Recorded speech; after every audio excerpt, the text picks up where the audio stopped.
नमस्कार, जय श्री राम। बड़ी खबर असम से। देश में एक बार फिर एनआरसी और सीए पर बात चलनी शुरू हो गई है और एनआरसी लागू होगा। ये देश के गृह मंत्री ने पहले कह दिया था, लेकिन अब असम से ये खबर आ रही है। असम के नए मुख्यमंत्री हेमंत बिस्वा शर्मा ने ये बयान दे दिया है कि असम में एक बार फिर एनआरसी लागू होगी। और जो एनआरसी में जिन लोगों का नाम आया है, जो असम के बॉर्डर के एरिया में जिन लोगों का नाम इस एनआरसी लिस्ट में है, उनका वो पुनः सत्यापन करना चाहते हैं। और उसका जो भी इसमें नाम होगा एनआरसी में, पूरे असम में लागू की जाएगी। और एनआरसी असम में लागू होने का मतलब है कि पूरे देश में एनआरसी उसके बाद लागू की जा सकती है। इसका जो सीधा प्रभाव पश्चिम बंगाल में पड़ेगा, क्योंकि ममता बनर्जी नहीं चाहती थी कि असम में भी लागू हो या कहीं भी देश में एनआरसी लागू हो,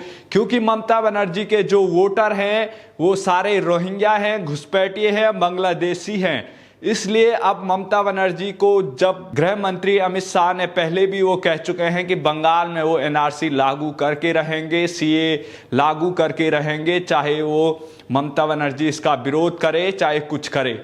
अब पूरे देश में जितने भी घुसपैठिए हैं उनकी अब उल्टी गिनती अब शुरू हो जाएगी। और देश में जितने भी ये घुसपैठिए, रोहिंग्या, बांग्लादेशी अवैध रूप से हिंदुस्तान में घुसे हुए हैं, जो हिंदुस्तान में साजिश के तहत भारत पर यहाँ पर कब्जा करने की कोशिश कर रहे हैं, हिंदुस्तान को खतरे में डालने के लिए यहाँ पर किस तरीके से साजिश के तहत रोहिंग्या, घुसपैठिए और बांग्लादेशी यहाँ पर घुस रहे हैं और हिंदुस्तान में किस तरीके से उनका आतंक है, ये आपने बंगाल में देखा होगा। चुनावी हिंसा किस तरीके से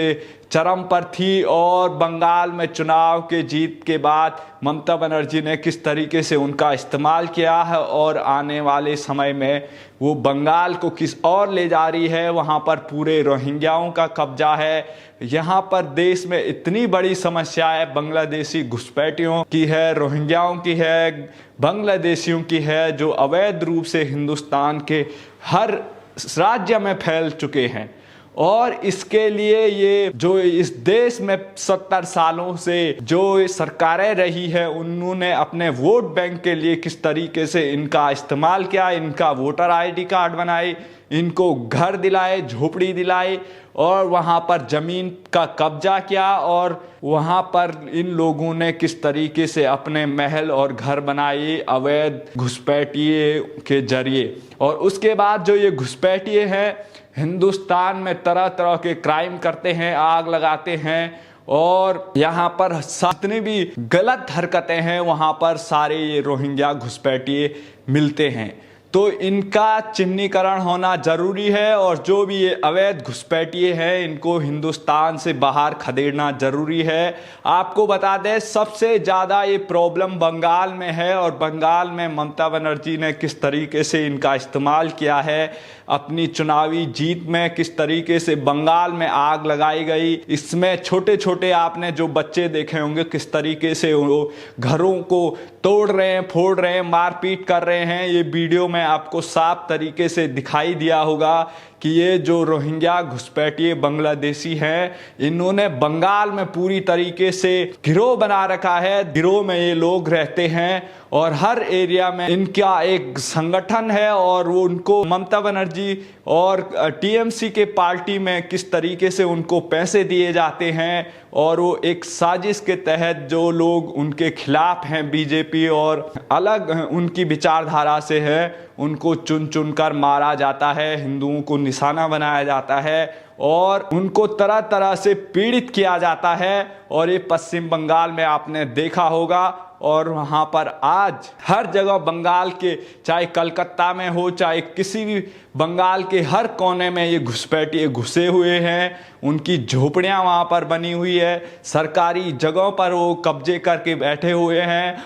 और खुलेआम ये सरकार के इशारों पर ये चीज़ हो रही है। और ममता बनर्जी चाहती है कि उन रोहिंग्याओं के जरिए वो चुनाव जीते और इस पर कोई सारे लोग आंखें मूंदे रहें। तो ये जो समस्या है, चाहे नॉर्थ ईस्ट में हो, चाहे बंगाल में हो, चाहे महाराष्ट्र में हो और यहाँ यहाँ तक कि दिल्ली भी इससे असुरक्षित हो गई है। जितने भी रोहिंग्या घुसपैठिए हैं, किस तरीके से दिल्ली में भी एक मामला सामने आया था कि यहाँ पर भी पूरी तरीके से जो आम आदमी पार्टी की जो सरकार है उन्होंने भी यहाँ पर जो रोहिंग्या हैं उनको सही दे रखा है। वहीं आपको जम्मू कश्मीर में भी ये समस्याएं ज्यादा मौजूद हैं और देश के बड़े बड़े राज्यों में इस तरीके से ये रोहिंग्या बैठे हुए हैं। महाराष्ट्र में ये समस्याएं हैं, वहां पर भी साजिश के तहत इनको बसाया जा रहा है। तो चिन्हित करना जरूरी है और ये समस्याएं आपके सामने इसलिए आ रही है क्योंकि जो ये रोहिंग्या घुसपैठिए सीए एनआरसी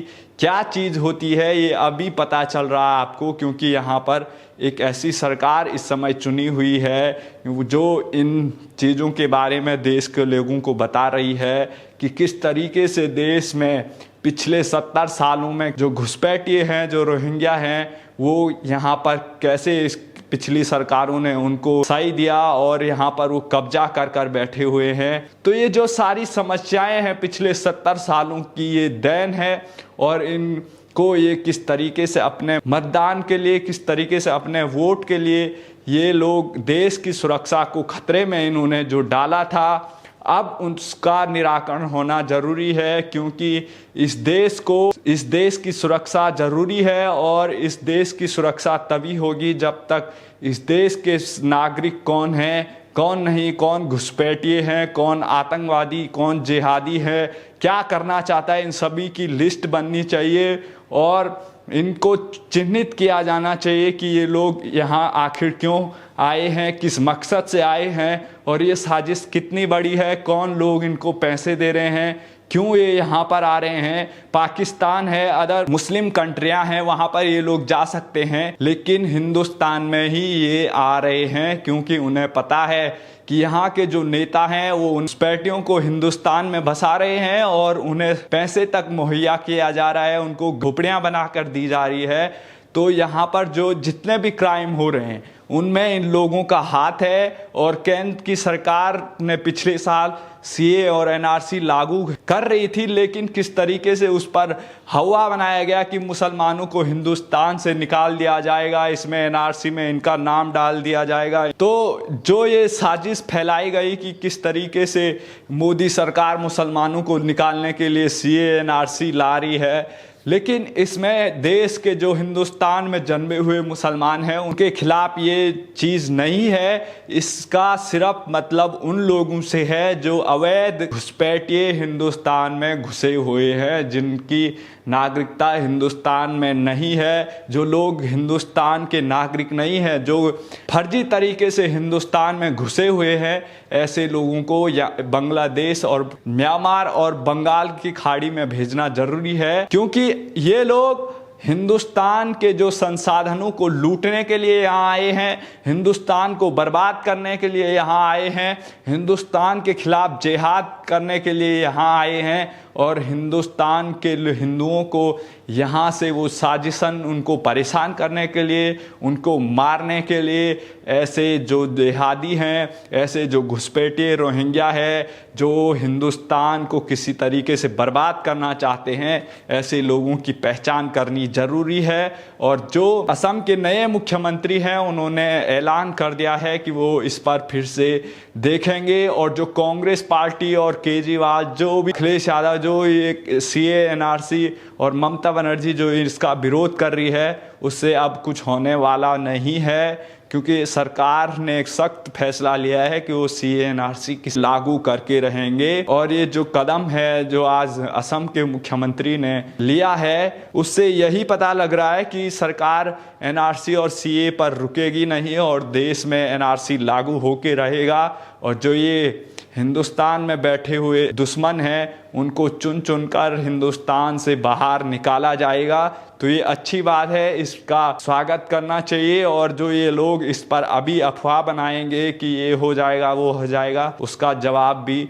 सरकार के स्तर पर और जो देश की मीडिया है उसको देना चाहिए कि इससे मुसलमानों को कोई खतरा नहीं है। देश में जो घुसपैठिए हैं उन्हीं के लिए ये सिर्फ एनआरसी और सीए है। धन्यवाद।